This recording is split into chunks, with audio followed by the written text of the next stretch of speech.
Hello friends, welcome to my YouTube channel. So today in this video I am going to show you how to switch off or how to power off this device.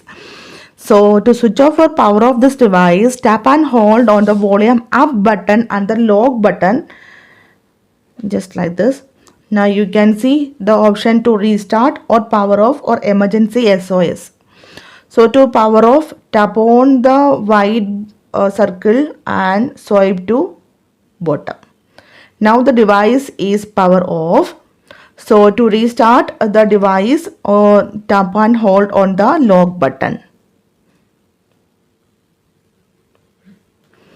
Now you can see the device is restarting. Just wait for a few seconds to restart our device.